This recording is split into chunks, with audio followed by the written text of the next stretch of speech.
El Directorio de Land Transportation Office o LTO-9, Attorney Aminola Abaton, y habla que na otro año pa posible tiene supply de mga plaka de vehículo. Siguiendo el continuando problema legal ta enfrenta la Oficina Central, después man issue notice of disallowance el COA na kontrata del LTO na un supplier kaya resulta con el shortage del mga plaka. Según pa con Abaton, posible na kasegundo quarter pa na otro año tiene supply de plaka na rehiyon. En correction con el LTO amoy según el quien produce mga plaka, ina na mas depende na mga supplier desde afuera nasyon. We will be expecting it mga second quarter para yata ng next year yung sa plaka. No? So, medyo, siyempre, it's not a good news for every motorist. No? But the thing is, ang ginagawang direksyon naman ng ating departamento is that we will be producing our own plate. No? Ibig sabihin yan, unlike yung mga itong kasalukuyan, bago tayo nagkaroon ng problema sa plaka na inaangkat pa natin yan sa ibang bansa eh.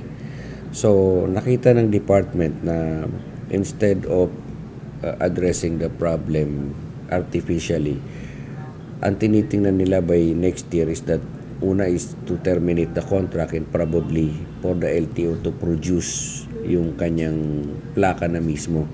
Mas pronto según el produksyon del mga plaka, si mismo el ahensya amo el quien producí. Actualmente ten kansaya na 6.6 millones el número del mga backlog para na mga plaka de vehículo na entero país. Mientras 35 milyon el backlog na plastic lisensya este mga tiempo.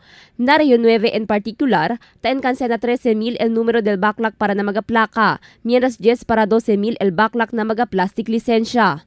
Kung mas bibilis yung proseso at saka in terms of accountability, madali natin ma-identify yan. Meaning, kung mayroong mga aberya dun sa pag-produce, kumbaga, hindi na natin pwedeng ituro na keso yung supplier o yung contractor may problema. Kasi kumbaga, tayo na mismo yung gagawa niyan eh. So, ako I would agree to that kind of proposition na mas masisiguro natin na yung availability ng plaka. Esperando según Aurel LTO Region 9, acerca el anuncio si cuando llega mga plastic lisensya na Zamboanga Peninsula. Crystal Almonia, Dateline Zamboanga.